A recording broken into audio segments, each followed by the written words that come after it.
आप चाहे गायक हों अथवा एक कथाकार हों, अगर आपको भीड़ में बोलना है तो इन भाई साहब की विशेष आवश्यकता पड़ती है, जिन्हें आप लोग माइक के नाम से भी जानते हैं।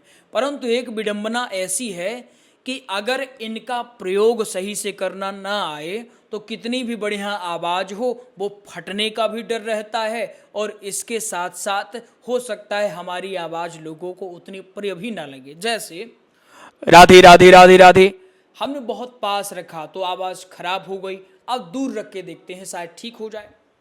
राधे राधे राधे राधे, हो सकता है आपको आवाज़ सुनाई ही ना दी हो। इसका अर्थ यह है कि ये जानना बहुत ज़रूरी है कि माइक और मुंह के मध्य कितनी दूरी होनी चाहिए।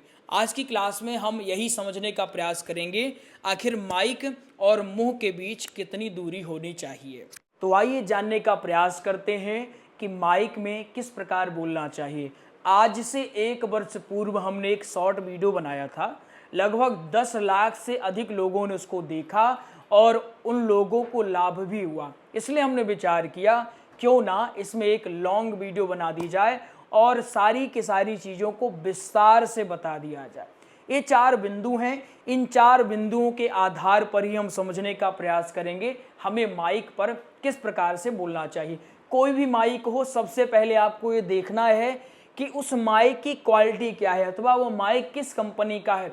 कुछ कुछ ऐसे अच्छी क्वालिटी वाले माइक होते हैं, उनको आप दूर भी रखें तो आवाज़ बढ़िया कैप्चर करता है, मधुर आवाज़ रहती है, लोगों तक ठीक से पहुंचती भी है। और कुछ ऐसे माइक होते हैं कि उन्हें अधिक पास ही रखना पड़ता है।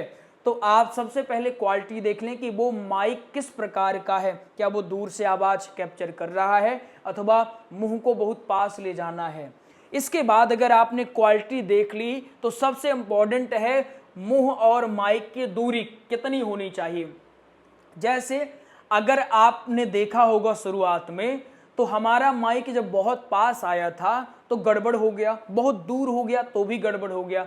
बहुत पास आने से एक और गड़बड़ होता है, आवाज़ तो गड़बड़ होती ही है, धीरे धीरे या लगातार बोलने से हमारा गला भी फट जाता है। अधिकांश बच्चे जब कथा कहने जाते हैं कहते हैं गुरुजी हमारा गला ही फट गया, हम दूसरे दिन की कथा कहे और उसके बाद हमारी आवाज़ फट गई, पूरा गला दबा हुआ है। इसका कारण यही है कि आप के मुंह और माइक की दूरी बहुत ज़्यादा नहीं है, इसके कारण आपका गला फट भी रहा है और लोगों तक आवाज़ भी ठीक से नहीं जा रही। इसलिए आपको विशेष ध्यान रखना है कि माइक और मुंह के बीच परस्पर दूरी होनी चाहिए। अगर अच्छी क्वालिटी का माइक है तो लगभग 1 बीता दूर आपका माइक होना चाहिए, और अगर बहुत अच्छी क्वालिटी का माइक नहीं है तो फिर थोड़ा सा पास लाएं, लेकिन उससे चिपक करके नहीं बोलना चाहिए। इसके बाद माइक की दिशा, मतलब दिशा का अर्थ यह है कि वो माइक कैसे होना चाहिए। सीधे आपके मुंह से सटा नहीं होना चाहिए, ना ही ऊपर होना चाहिए, तो कैसा हो, मुंह से थोड़ा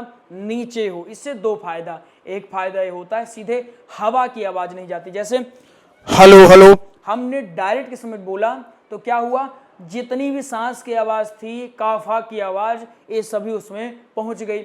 इससे क्या लगा, खराब लगा। हमको क्या करना चाहिए, माइक और मुंह, अगर ये मुंह है तो माइक हमारा ऐसे होना, यहाँ होना चाहिए, और इस प्रकार से हमको बोलने का अभ्यास करना चाहिए। एक लाभ तो हुआ कि आवाज़ क्लियर पहुंचेगी, दूसरा लाभ होगा कि श्रोता आपको ठीक ढंग से देख सकें। कुछ लोग ऐसे लगा लेते हैं तो ना वो श्रोता को देख सकते हैं और ना ही श्रोता उनको देख पाते हैं। एक और नुकसान होता है, अगर आप नोट्स सामने रखे हुए हैं तो फिर उसमें भी दिक्कत होती है, कथा करते समय भी समस्या आपको होती है, गाते समय भी समस्या होती है। ठीक है, अच्छा, ये जो वीडियो है ये मुख्य रूप से हम वक्ताओं को ध्यान में रख के बना रहे हैं। यदि आप संगीतकार हैं, आप गाने गाते हैं तो भी आपको ये वीडियो काम दे सकती है। कुछ चीज़ें आपके लिए भी हम बताने का प्रयास करेंगे। जो अगर गायक हैं, वक्ताओं के लिए हमने बता दिया। यदि कोई गायक है, कुछ गायक ऐसे होते हैं कि माइक को ऐसे उठा के गाते हैं, कुछ नीचे करके गाते हैं, इससे लगातार गाने में आपको समस्या हो सकती है। इसलिए प्रयास करें कि आपका गला ढीला हो, सीधा हो। आप जो लोग बैठे हैं तो आप ऑडियंस को देखें भी और भी आपको देख पाएं, इस तरह आपको माइक रखना चाहिए। कहीं कहीं ज़्यादा आलाप करने की आवश्यकता है या ज़्यादा खींच के गाना होता है, तो जब खींच के गाइए या खींच के बोलिए तो थोड़ा सा पीछे हो जाइए, ताकि ज़्यादा इरिटेटिंग ना लगे। अगर कुछ ऐसी चीज़ें हैं कि उनको बहुत स्लो गाना है, फिर थोड़ा सा माइक के पास आ जाइए। मीडियम है तो आप नॉर्मल दूरी रखिए। इस तरह से आप कर सकते हैं। इसके साथ साथ माइक की सेटिंग कैसी होनी चाहिए। कुछ लोग कहते हैं कि बेस बढ़ाइए, जाते कुछ तो पता है नहीं तो क्या करिए भैया, बेस बढ़ा दीजिए। बस जहां बेस बढ़ा तो वहीं से कांड होना शुरू हो गया। विशेष ध्यान रखिए, बेस किस स्थिति में आपको बढ़वाना है। यदि आपकी आवाज़ बहुत ही ज़्यादा पतली है तो भी प्रयास करिए हल्का बेस हो, और इको तो नॉर्मल ही होना चाहिए। अगर आप अपनी कथा को या अपने प्रोग्राम को लाइव करवा रहे हैं तो इको आप प्रयास करें बहुत कम हो। उसमें आप एक काम कर सकते हैं, रिवर्ब जरूर डलवा सकते हैं। रिवर्ब से क्या होगा, आपकी कथा कल जब आप उसको लाइव करवाएंगे तो सुनने में प्रिय लगेगी, लोगों को भी बढ़िया समझ में आएगी। कुछ लोग इको इतना लगवा लेते हैं, उनको लगता है इको लगवाएंगे तो प्रिय लगेगा, लेकिन इससे प्रिय नहीं लगता। तो आप इको नॉर्मल रखिए या बिल्कुल ही कम कर दीजिए, हल्का करिए, और रिवर्ब आप उसमें जरूर डलवा दीजिए। अच्छी क्वालिटी का मिक्सर होगा तो सेटिंग बढ़िया बन जाएगी।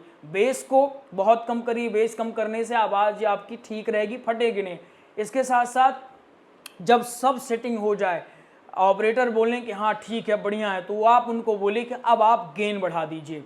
गेन से क्या होगा, आपकी आवाज़ एकदम खुल करके आएगी। जब खुल के आवाज़ रहेगी तो आप हल्का भी बोलेंगे। जैसे ये माइक अच्छी क्वालिटी का माइक है DJI का, इसमें आप हल्का भी बोले तो आवाज़ बढ़िया आती है। इससे अच्छा एक सैनाइजर भी आता है, वो भी बढ़िया क्वालिटी का होता है। बहुत सारे ऐसे ऑपरेटर हैं या बहुत सारे ऐसे साउंड वाले भाई साहब हैं जिनके पास अच्छी क्वालिटी का माइक रहता है। तो आप अच्छी क्वालिटी का माइक तो रखिए, लेकिन उसके साथ साथ माइक की सेटिंग भी विशेष। गेन बढ़ाने से आपको ज़्यादा खींचना नहीं पड़ेगा, आपको बोलते समय अधिक मेहनत करने की आवश्यकता नहीं होगी। तो इन तमाम चीज़ों के माध्यम से आप अच्छे ढंग से लोगों तक अपनी आवाज़ पहुंचा सकते हैं। यदि कोई डाउट हो तो आप निसंकोच पूछेगा। एक विशेष जानकारी, यदि आपको भागवत कथा, श्री राम कथा, हनुमंत कथा, कोई भी नोट्स आपको प्राप्त करना है, चाहे PDF में अथवा घर बैठे मंगाना है, तो आप दिए गए नंबरों में संपर्क कर सकते हैं। इसके साथ साथ संकल्प बैच जो कि भागवत कथा सीखने के लिए बना हुआ है, तो संकल्प बैच में आप आज ही एडमिशन ले सकते हैं। और एडमिशन लेने की प्रक्रिया क्या है हम आपको वो समझा देते हैं। यदि आपको घर बैठे भागवत कथा की तैयारी करनी है तो आप आज ही संकल्प बैच में एडमिशन करवाइए। इसमें साप्ताहिक भागवत कथा का अध्ययन आपको करवाया जाएगा, जिसमें प्रसंग, दृष्टांत, श्लोक वाचन, गायन, भजन गायन, पूजन विधि या मुख्य नियम भी आपको बताए जाएंगे। एक कक्षा शाम को 7 बजे 60 बजे तक चलेगी। लगभग 9 से 10 महीने तक एक कक्षा चलने वाली है। कक्षा में प्रवेश करने के लिए नंबर लिखा हुआ है, आपके स्क्रीन पर भी नंबर शो कर रहा होगा। नंबर है 8269386376। तो आज ही आप एडमिशन करवा करके बढ़िया ढंग से भागवत कथा की तैयारी कर सकते हैं। मिलेंगे किसी और प्रसंग में, तब तक के लिए राधे राधे। कुंज बिहारी लाल की जय।